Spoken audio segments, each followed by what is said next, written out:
శ్రీమాత్రే నమః. అమ్మతో ప్రయాణానికి స్వాగతం. అందరికీ కూడా అమ్మవారి ఆశీస్సులు ఉండాలని మనస్ఫూర్తిగా ఆ తల్లిని వేడుకుంటూ రాఖీ పౌర్ణమి రోజున తప్పకుండా వినవలసినటువంటి కథ గురించి తెలుసుకుందాం. ప్రతి సంవత్సరం శ్రావణ మాసంలో వచ్చేటటువంటి పూర్ణిమను శ్రావణ పూర్ణిమ లేదా జంధ్యాల పూర్ణిమ అని, అలాగే రాఖీ లేదా రక్షాబంధన పండుగ అని పిలుస్తూ ఉంటాం.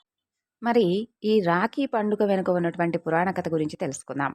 పూర్వం దేవతలకు రాక్షసులకు మధ్య పుష్కర కాలం పాటు యుద్ధం సాగుతుంది. ఆ యుద్ధంలో ఓడిపోయినటువంటి దేవతల రాజు అయినటువంటి దేవేంద్రుడు నిర్వీర్యుడై తన యొక్క పరివారం అంతటినీ కూడా కూడగట్టుకొని అమరావతిలో తలదాచుకుంటాడు.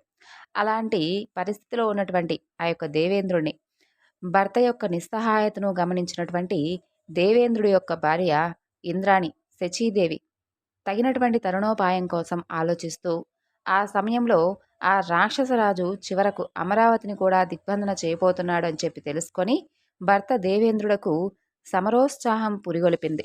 సరిగ్గా అదే రోజు శ్రావణ పూర్ణిమ అవడం వలన పార్వతీ పరమేశ్వరులను లక్ష్మీనారాయణులను పూజించి ఆ విధంగా పూజింపబడినటువంటి రక్ష దేవేంద్రుడి చేతికి కడుతుంది. అది గమనించినటువంటి దేవతలందరూ కూడా వారు పూజించినటువంటి రక్షలు తెచ్చి దేవేంద్రుడికి కట్టి ఇంద్రుడి యొక్క విజయయాత్రకు అండగా నిలిచి తిరిగి త్రిలోకాధిపత్యాన్ని పొందారు. ఆనాడు శచీదేవి ప్రారంభించినటువంటి ఆ రక్షాబంధనోత్సవం నేడు రాఖీ పండుగగా ఆచారంలోకి వచ్చింది. ఈ రాఖీకి ఉన్నటువంటి పవిత్రత ఏమిటి అంటే, భార్య భర్తకు, సోదరి సోదరులకు ఈ విధంగా కట్టేటటువంటి రాఖీ ద్వారా వారు వారు తలపెట్టేటటువంటి కార్యాలన్నీ కూడా విజయవంతమై సుఖ సంపదలు కలగాలని, వారి మాన మర్యాదలకు వారు బాసటగా ఉండాలని ఆకాంక్షించేటటువంటి సత్సాంప్రదాయమే ఈ యొక్క రాఖీ విశిష్టత. అలా రాఖీలు కట్టించుకున్నటువంటి భర్తలు సోదరులు వారికి నూతన వస్త్రాలు చిరుకానుకలు సమర్పించి అందరూ కలిసి చక్కని విందును సేవిస్తారు. ఈ శ్రావణ పూర్ణిమ ఎంతో విశేషమైనది. ఈ రోజున హయగ్రీవ స్వామి వారి యొక్క జయంతి కూడా. మరి స్వామివారి కథ గురించి కూడా తెలుసుకొని స్వామి అనుగ్రహాన్ని పొందుదాం. పూర్వం గుర్రపు తల ఉన్నటువంటి హయగ్రీవుడు అనే ఒక రాక్షసుడు అమ్మవారి గురించి తీవ్రమైనటువంటి తపస్సును చేస్తాడు.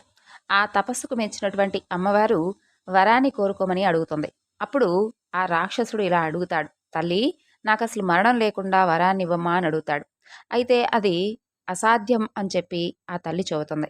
అలా చెప్పినప్పుడు ఆ రాక్షసుడు ఇలా అడుగుతాడు, హయగ్రీవం అంటే గుర్రపు తల ఉన్నవాడి చేతిలో మాత్రమే నాకు మరణం వచ్చేలా అనుగ్రహించు తల్లి అని అడుగుతాడు.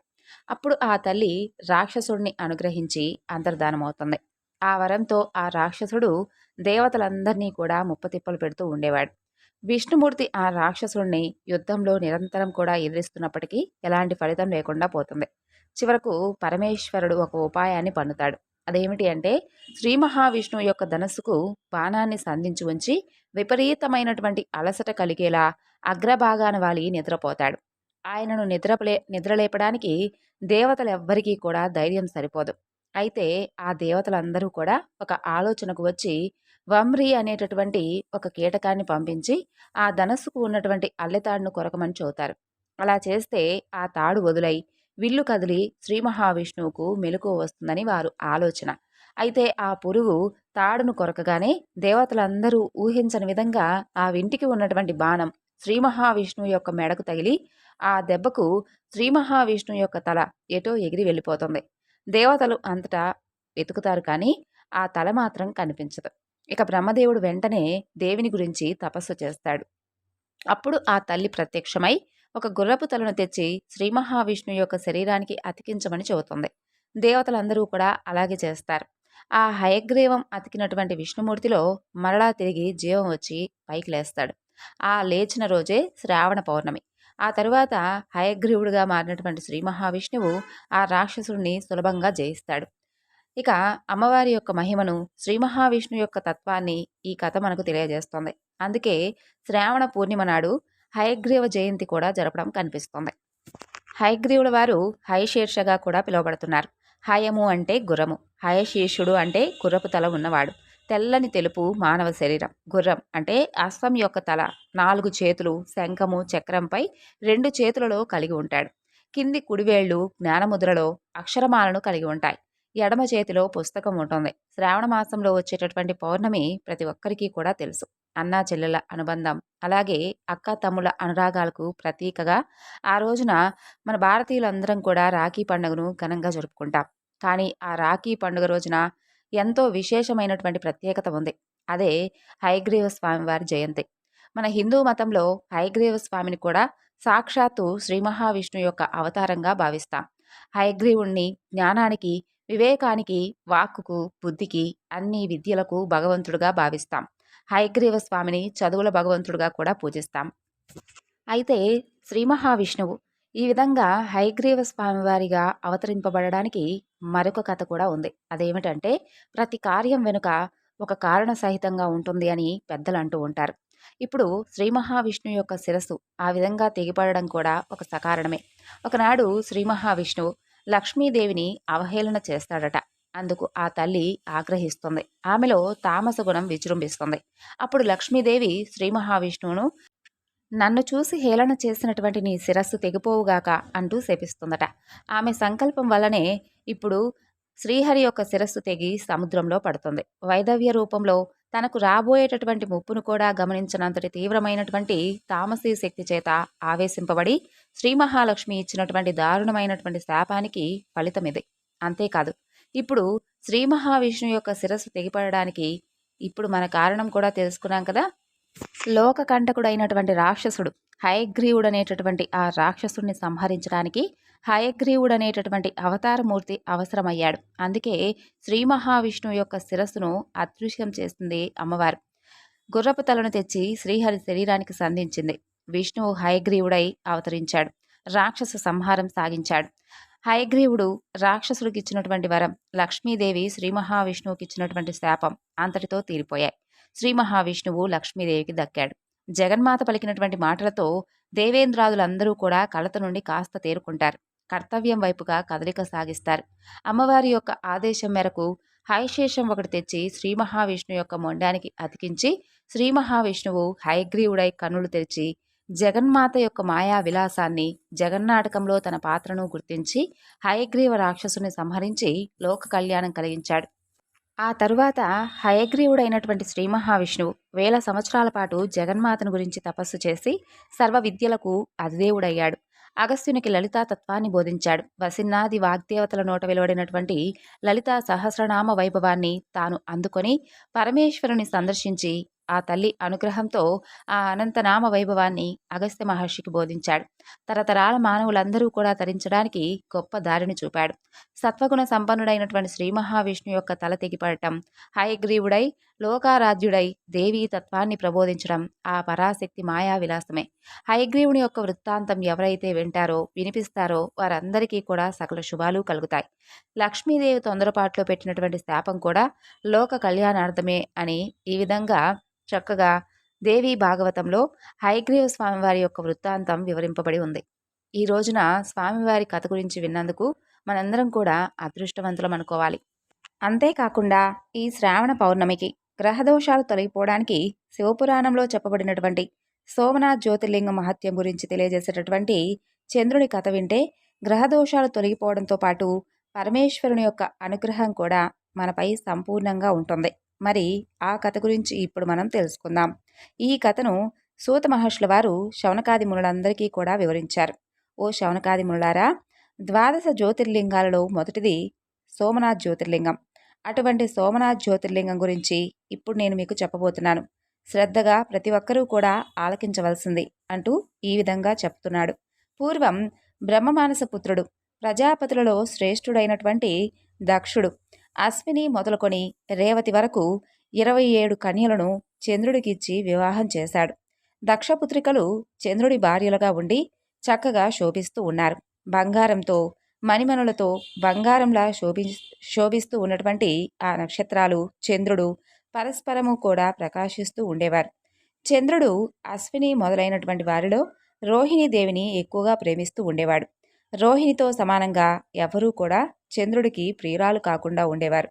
అందువలన రోహిణి కాకుండా ఇతరులందరూ కూడా ఎప్పుడూ దుఃఖిస్తూ తమ తండ్రి అయినటువంటి దక్ష ప్రజాపతిని చేరుకొని భర్త తమను పట్టించుకోకుండా విసుక్కుంటూ ఉన్నాడు అని చెప్పి తమ యొక్క తండ్రికి చెబుతారు. అప్పుడు దక్షుడు తమ కుమార్తెల యొక్క బాధను గుర్తించి చంద్రుడిని మందలిస్తారు. నిర్మలమైనటువంటి అత్రి మహాముని వంశమునందు పుట్టినవాడవు. నేను ఆశ్రయించినటువంటి భార్యలను సమానంగా ప్రేమించాలి. పక్షపాతం అవలంబించుట నరకప్రదం కాదా అంటూ దక్ష ప్రజాపతి చంద్రుడుకు హితం చెప్తాడు. చంద్రుడు ఇలాగే ప్రవర్తిస్తాడని తన మదిలో అనుకుంటూ చంద్రలోకం నుండి స్వగృహానికి వెళ్ళిపోతాడు దక్ష ప్రజాపతి. ఇక చంద్రుడు దక్షుడు చెప్పినటువంటి మాటలు పట్టించుకోకుండా శివమాయ మోహితుడై పూర్వంలాగానే భార్యల యందు పక్షపాతంతో ప్రవర్తిస్తూ ఉండేవాడు. శివమాయా ప్రభావం చిన్నది కాదు. అది ప్రాణులందరినీ కూడా మోహింపజేస్తుంది. బలవత్తరమైనటువంటి విధి వలన చంద్రుడు దక్షుని యొక్క వాక్యాలను తృణీకరించి రోహిణి అందే ఆసక్తి కలవాడై ఇతర భార్యలను ప్రేమించకుండా ఉండేవాడు. ఇక దక్ష ప్రజాపతి చంద్రుని యొక్క విషమ ప్రవర్తనను గురించి తెలుసుకొని మరలా చంద్రుని చేరుకొని దక్షుడు చంద్రుని కోపగించుకొని, నేను 2 పర్యాయాలు ప్రార్థించినా కూడా నీవసలు నా మాటలు ఏమాత్రం కూడా పట్టించుకోలేదు. నీవు నా మాటలు పట్టించుకోవడం లేదు కాబట్టి క్షయారోగం కలవాడు కమ్మంటూ శపిస్తాడు. అందువలన అదే సమయంలో చంద్రుడు క్షయారోగంతో క్షీణించడం వలన ప్రపంచ ప్రజల్లో హాహాకారం చెలరేగుతుంది. చంద్రుడు కాంతి లేనివాడై క్షీణిస్తూ ఉండేవాడు. చంద్ర కిరణాలు ప్రసారించేటటువంటి ఔషధాలు పనిచేయకుండా ఉండేవి. అందుమూలంగా యజ్ఞ యాగాది సత్కార్యాలు నెరవేరునందున దేవతలందరికీ కూడా ఆహారం లభించలేదు. అమరులకు అమృత ఆహారం లేక వర్షాలు కురియకుండా పంటలన్నీ కూడా నశించిపోతూ ఉండేవి. ప్రజలందరూ కూడా అకాల మరణాలు పొంది జననం ఆగిపోతుంది. అంతటి అనర్థానికి కారణం ఆకాశంలో చంద్రుడు ప్రకాశించకుండా ఉండడమే కదా. లోక కళ్యాణ హేతుడైనటువంటి చంద్రుడు తన పొరపాటు కారణంగా లోకక్షయకారకుడయ్యాడు. ఇక ఇందుకు దేవర్షులు చింతించి ఏం చెయ్యాలో తోచక దుఃఖిస్తూ ఉంటారు. చంద్రుడు దేవేంద్రుని ప్రార్థిస్తాడు. వశిష్ఠాది మహర్షులు బ్రహ్మదేవుణ్ణి శరణు వేడి దుఃఖిస్తూ చంద్రుడి మూలంగా తమ లోకానికి కలిగినటువంటి దుఃఖం గురించి వివరిస్తారు. అప్పుడు బ్రహ్మదేవుడు శివమాయా ప్రభావాన్ని వివరిస్తూ ఈ విధంగా చెబుతాడు. అమరులారా, లోకానికి నిజంగా సంకటమే దాపరించింది. చంద్రుని స్వభావం అసలు మంచిది కాదు. అందువల్లనే దక్షుడు అతన్ని శపించాడు. పూర్వం ఎన్నో దుష్ట కార్యాలు చేసిన నేను అత్రి మహర్షి ఎన్నో విధాలుగా చంద్రునికి హితాన్ని ఉపదేశించాం. అయినప్పటికీ దానికి చింతించకూడదు కాబట్టి నేను ఒక ఉపాయాన్ని చెబుతాను, వినవలసిందిగా బ్రహ్మదేవుడు ఈ విధంగా చెబుతాడు. ఓ దేవతలారా, చంద్రుడు ప్రభాస క్షేత్రానికి వెళ్ళి అక్కడ మహామృత్యుంజయ మంత్రాన్ని అనుష్ఠాన క్రమంగా పరమేశ్వరుణ్ణి ఆరాధించాలి. తరువాత పార్థివ లింగాన్ని ముందు ఉంచుకొని చంద్రుడు ప్రతినిత్యము కూడా నియమంతో చక్కగా నియమిత సమయాల యందు తపస్సును ఆచరించాలి.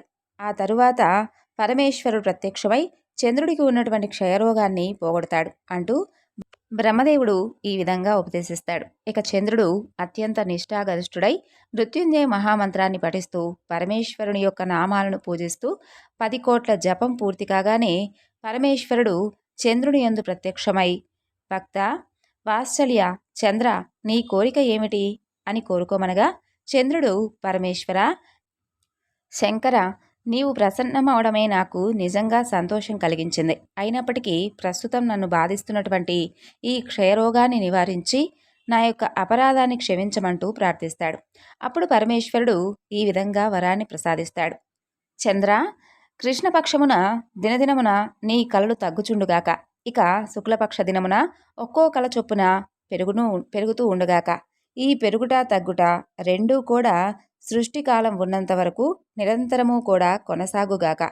ఈ విధంగా పరమేశ్వరుని యొక్క వరప్రసాదాన్ని దేవతలు మునులు గమనించి ప్రభాస క్షేత్రానికి వచ్చి చంద్రుడికి ఆశీస్సులు చెప్పి పరమేశ్వరునికి నమస్కరించి ఈ విధంగా ప్రార్థిస్తారు. దేవదేవా, మహాదేవ, పరమేశ్వర, మీకు మేము మొక్కుచున్నాము.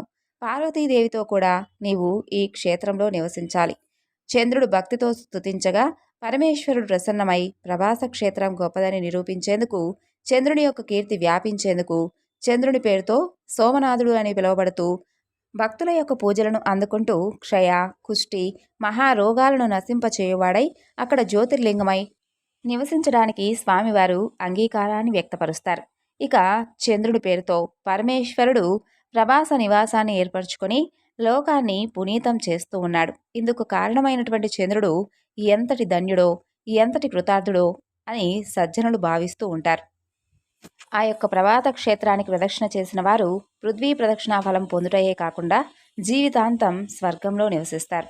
సోమనాథుని దర్శించి పూజించిన వారు వారికి ఉన్నటువంటి మనోభీష్టాలు నెరవేర్చుకోవడమే కాకుండా ప్రారబ్ధాంతమున కైలాసమునందు ఆనందంగా నివసిస్తారు. ఏది కావాలో దానినంతా కూడా పరమేశ్వరుడైనటువంటి ఆ సోమనాథుడు ప్రసాదిస్తాడు అని, ఇలాంటి మహాఫలం కలది ప్రభాస క్షేత్రమని అమరులు ఋషులు భావించి ఆనందంతో సోమనాథుని నమస్కరిస్తారు.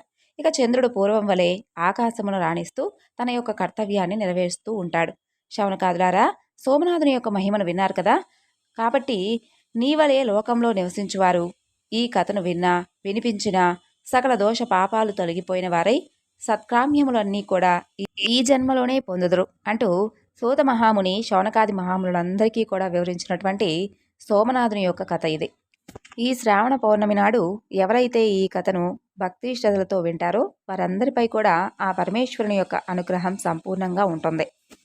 ఇక ఈ శ్రావణ సోమవారం వేళ భక్తవత్సలుడైనటువంటి ఆ పరమేశ్వరుడు చేసినటువంటి కొన్ని లీలా విశేషాల గురించి తెలుసుకుందాం.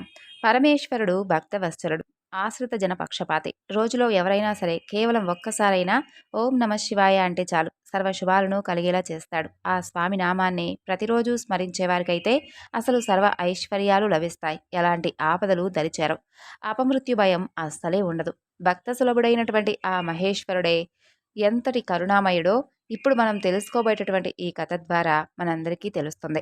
పూర్వం కావేరీ నదీ తీరంలో శివశర్మ అనే ఒక మహాభక్తుడు, పరమేశ్వరుడికి విపరీతమైనటువంటి మహాభక్తుడు ఉండేవాడు. అతను చక్కగా ఎన్నో శాస్త్రాలలోనూ ఎంతో మంచి ప్రావీణ్యత సంపాదించిన వాడై చుట్టుపక్కల ఉన్నటువంటి గ్రామాలలో తనకు మించినటువంటి పండితుడు మరెవ్వరూ కూడా లేడని చెప్పి గొప్ప పేరు తెచ్చుకుంటాడు.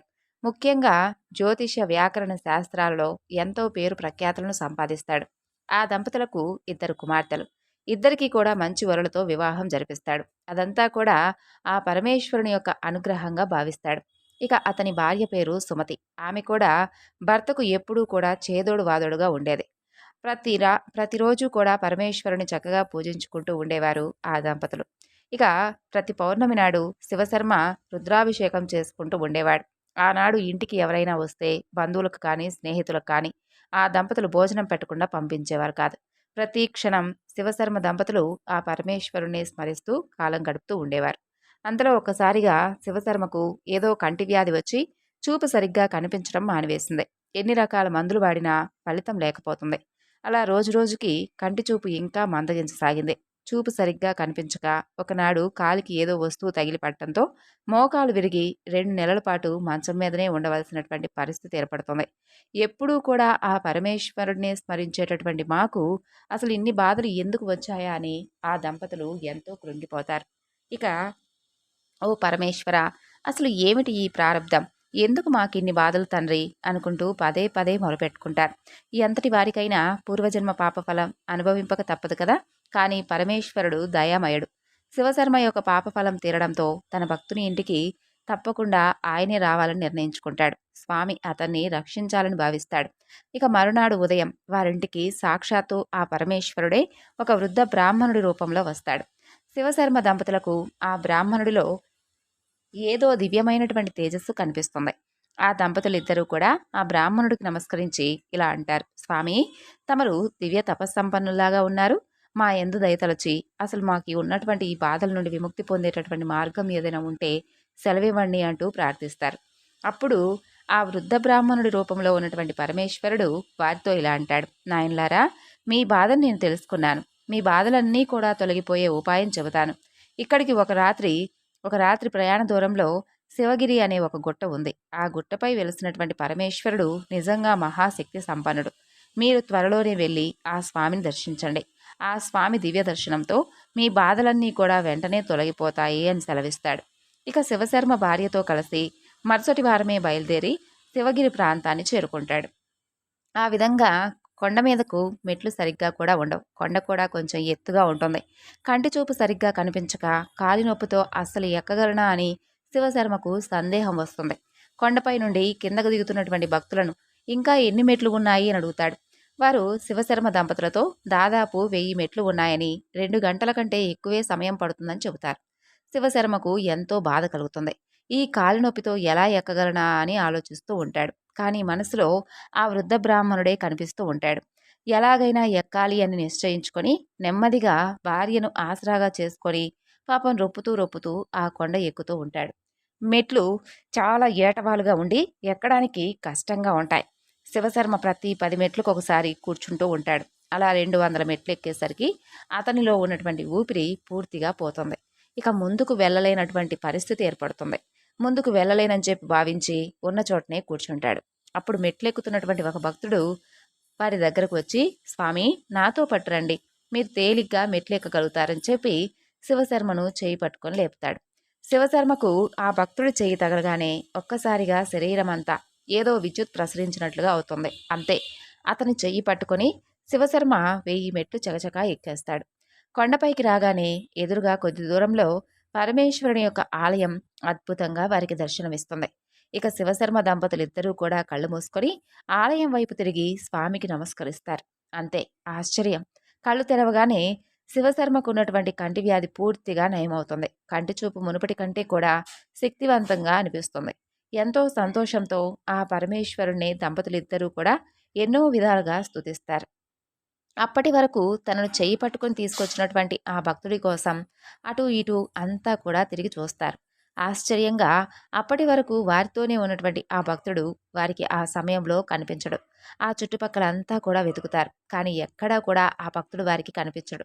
అప్పుడు వారికి అర్థమవుతుంది, ఆ పరమేశ్వరుడే ఈ భక్తుడి రూపంలో వచ్చి తమను అనుగ్రహించాడని చెప్పి శివశర్మ దంపతులు గ్రహిస్తారు. ఆ దంపతులు ఇద్దరూ కూడా కొండపై ఉన్నటువంటి కోనేరులో స్నానం చేసి ఆలయంలో పరమేశ్వరుని దర్శించుకుంటారు. పరమేశ్వరుని దర్శనంతో వారికి ఉన్నటువంటి పూర్వజన్మ పాపాలన్నీ కూడా నశించిపోతాయి. ఆ రాత్రి అక్కడే నిద్ర చేసి మర్నాడు తమ ఊరికి తిరిగి వెళ్ళిపోతారు. అలా కొన్ని రోజులకు శివశర్మ కాలినొప్పి కూడా పూర్తిగా తగ్గిపోతుంది. శివశర్మ దంపతులు బ్రతికి ఉన్నంత కాలం పరమేశ్వరుని సేవించుకుంటూ సుఖంగా గడిపి చివరికి ముక్తిని పొందారు. ఈ సృష్టికి మొత్తానికి కారణభూతుడు పరమేశ్వరుడు. సమస్త దేవతాగణము ఆ పరమేశ్వరుని నిత్యం కూడా స్తుతిస్తూ ఉంటారు. రోజులో ఒక్కసారైనా పరమేశ్వరుని యొక్క నామాన్ని తలుచుకుంటూ ఉంటారు. అలా తలుచుకున్న వారికి జన్మల పాపాలు నశిస్తాయి. అందులోనూ సంధ్యా సమయంలో శివనామస్మరణ చేసిన వారికైతే ఇక చెప్పనంత పుణ్యఫలం కలుగుతుంది. ఆ ఈ యొక్క సృష్టి మొత్తం వ్యాపించి ఉన్నటువంటి ఆ పరమేశ్వరుణ్ణి నిత్యము ప్రార్థించే వారికి సర్వశుభాలు కలుగుతాయి. సర్వ ఐశ్వర్యాలు లభిస్తాయి. ఎలాంటి అనారోగ్యము దరిచేరదు. బ్రతికి ఉన్నంత కాలం సుఖంగా జీవించి చివరికి ముక్తిని పొందుతారు. ఆ విధంగా జరిగినటువంటి ఒక భక్తుడి గాథ గురించి తెలుసుకుందాం. పూర్వం కృష్ణా తీరంలో శంకరభట్టు అనే ఒక బ్రాహ్మణుడు ఉండేవాడు. తన ఊరిలో ఉన్నటువంటి వేద పాఠశాలలో పౌరోహిత్యం విద్యను నేర్చుకుని చుట్టుపక్కల గ్రామాలలో పౌరోహిత్య కార్యక్రమాలు నిర్వహిస్తూ ఉండేవాడు. చక్కగా సత్ప్రవర్తనతో జీవిస్తూ ఉండేవాడు. భార్య, 2 కుమారులతో సుఖంగా ఉండేవాడు. నిత్యము భగవన్నామ స్మరణలో కాలం గడుపుతూ ఉండేవాడు. పౌరోహిత్యంలో మంచి పేరు రావడంతో సంపాదన కూడా బాగా పెరుగుతుంది. అంతలో అతనికి 50 సంవత్సరాల వయసు వస్తుంది. ఎంతో ధనం సంపాదించడం వలన అతనిలో అహంకారం పెరుగుతుంది. దాంతో అతనిలో ఉన్నటువంటి దైవభక్తి సన్నగిల్లుతుంది. అనేక చెడు అలవాట్లకు లోనవుతాడు. ఒకప్పుడు ఎంతో పేరు కలిగినటువంటి ఆ శంకరభట్టు అనేక వ్యసనాల బారిన పడి చివరకు భార్యా పిల్లల చేత కూడా అసహ్యించుకోబడి ఆ విధమైనటువంటి పరిస్థితికి వస్తాడు. ఇక ఉన్నటువంటి వ్యసనాలతో పాటు పరస్త్రీ వ్యామోహం కూడా ఎక్కువ అవడంతో ఊరి వారందరూ కలిసి అతనికి గ్రామ బహిష్కరణ శిక్ష విధిస్తారు. ఊరి నుండి బహిష్కరింపబడినటువంటి శంకరభట్టు ఆ ఊరు ఈ ఊరు తిరుగుతూ అనారోగ్య పాలై భిక్షమెత్తుకొని జీవిస్తూ ఉంటాడు. అలా ఒక్కొక్క ఊరిలో కొన్ని రోజులు గడుపుతూ కొన్ని రోజులకు మరో ఊరికి చేరుకునేవాడు. ఒకనాడు ఒక ఊరి నుండి బయలుదేరి వెళ్తూ మధ్యలో అరణ్య మార్గంలో చిక్కుకుంటాడు. ఎటు చూసినా కూడా కటిక చీకటి. దారి తెన్ను తెలియక తికమక పడుతూ ఉంటాడు. ఒక చెట్టు కింద నిద్రపోతాడు. రాత్రంతా కూడా అడవి మృగాల అరుపులతో అతనికి సరిగ్గా నిద్ర కూడా పట్టదు. ఉదయం లేవగానే మరలా తిరిగి నడక ప్రారంభిస్తాడు. నీరసంగా ఉండడం వలన ఎక్కువ దూరం నడవలేకపోతాడు. అంతలో సాయంత్రమై చీకటి పడుతుంది. ఒంట్లో ఓపిక నశించి ఇక మరణం తప్పదని చెప్పి భావిస్తాడు. అప్పుడు శంకరభట్టుకు ఒక పాత భవనం కనిపిస్తుంది. ఆ భవనం అంతా కూడా పాడుబడి శిథిలావస్థలో ఉంటుంది. అందులో చిన్న చిన్న గదులు అనేకం ఉన్నట్లుగా కనిపిస్తాయి. నెమ్మదిగా ఒక గదిలోకి ప్రవేశిస్తాడు. ఆ రాత్రికి అక్కడ పడుకుందాంలే అని చెప్పి అనుకుంటాడు. అంతా దుమ్ము ధూళితో ఉంటుంది. కాలికెన్నో ముళ్ళు ఆకులు తగులుతూ ఉంటాయి. అక్కడ నిద్రించడం కోసం ఆ స్థలమంతా కూడా శుభ్రపరుస్తాడు. చీకట్లో కాలికి తగులుతున్నటువంటి ఆకులను పక్కగా విసిరేస్తాడు. అంతా కటిక చీకటి. ఆ భవనం అసలు ఏమిటో కూడా అతనికి తెలియలేదు. నిద్రపోదామని ఎంత ప్రయత్నించినా శరీరంలో ఓపిక నశించి నిద్ర కూడా పట్టలేదు. అంతలో తెల్లవారుతోంది. అతనికెదురుగా ఒక్కసారిగా పరమేశ్వరుడు ప్రత్యక్షమై ఉంటాడు.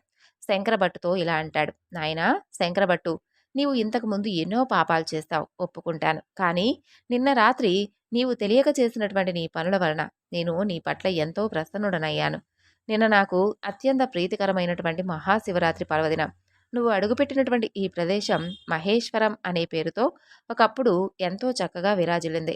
ఇంతకాలం ఎవరూ పట్టించుకోక ఈ విధంగా శిథిలావస్థలో ఉంది. ఇన్ని సంవత్సరాల తరువాత మరలా తిరిగి నీవు దానిని శుభ్రపరిచేటటువంటి ప్రయత్నం చేశావు. అంతేకాదు, ఎప్పటి నుండో కింద పడి ఉన్నటువంటి బిల్వదళాలను నీకు తెలియకుండానే ఒక పక్కనున్నటువంటి నా శివలింగంపై విసిరావు. ఆ తరువాత మహాశివరాత్రి నాడు ఉపవాసం ఉండి నా ఆలయం శుభ్రం చేసి బిల్వదళాలతో నన్ను అర్చించినటువంటి భాగ్యం నీకు దక్కింది. ఈ క్షణం నుండి అన్ని ఐశ్వర్యాలను నీకు ప్రసాదిస్తున్నాను. ఒక్కసారి కళ్ళు మూసుకొని నన్ను ప్రార్థించు అని చెప్పి పరమేశ్వరుడు అంతర్ధానమవుతాడు. ఇక ఆ తరువాత కళ్ళు తెరిచినటువంటి ఈశ్వరభట్టు తన గ్రామంలో ఉంటాడు. అదంతా కూడా మహేశ్వరుని యొక్క మహిమగా తెలుసుకుంటాడు శంకరభట్టు. ఇక ఎటువంటి అనారోగ్యమూ లేదు. ఎంతో ఐశ్వర్యం లభిస్తుంది. జరిగిందంతా కూడా భార్య పిల్లలకు ఊరి వారందరికీ చెబుతాడు. ఆ తరువాత శంకరభట్టు ఎటువంటి దుర్వ్యసనాలకు లోను కాకుండా ఎన్నో సత్కార్యాలు చేసుకుంటూ చక్కగా ఆ పరమేశ్వరుని సేవించుకుంటూ కాలం గడిపి చివరికి ఆ పరమేశ్వరునిలోనే ఐక్యమయ్యాడు. పరమేశ్వరుడు ఎంతటి దయామయుడో ఈ కథ విన్న వారందరికీ కూడా అర్థమవుతుంది. తెలియకుండానే ఆయన్ను కొలిచిన శంకరభట్టును ఏ విధంగా అనుగ్రహించాడో చూడండి. ఇక తెలిసి చేసేటటువంటి శివపూజ వలన ఎంతటి పుణ్యఫలం లభిస్తుందో చెప్పడానికి ఎవరికీ కూడా శక్యం కానటువంటి పని. పరమేశ్వరుడు నిజంగా అల్ప సంతోషి. ఒక్కసారి తన నామాన్ని స్మరించిన సమస్త ఐశ్వర్యాలను వెంటనే అనుగ్రహించేటటువంటి గొప్ప మూర్తి. మంగళకరుడు, శుభప్రదుడు, ముక్తిప్రదాత అయినటువంటి ఆ పరమేశ్వరుడికి మనందరం కూడా నమస్కారములు తెలియజేద్దాం. ఓం నమః పార్వతీపతయే నమః. ఓం హరహర మహాదేవాయ నమః. పరమేశ్వరుడికి బోళాశంకరుడు అనేటటువంటి గొప్ప పేరుంది. కాసిని నీళ్లు పోసి కొన్ని మారేడు దళాలు పెడితే చాలు, స్వామివారు ఎంతో సంతృప్తి చెంది కోరినటువంటి కోరికలను తీరుస్తాడు. ఇక అంతటి దయామయుడైనటువంటి ఆ పరమేశ్వరుడు సోమవారం ఎవరైతే పరమేశ్వరునికి చక్కగా శివపూజను చేసుకొని ఆయన్ను ఆరాధిస్తారో వారికి సంబంధించినటువంటి కోరికలు కానీ సమస్యలు కానీ అవన్నీ కూడా తప్పకుండా నెరవేర్చేటటువంటి గొప్ప దయామయుడు ఆ పరమేశ్వరుడు.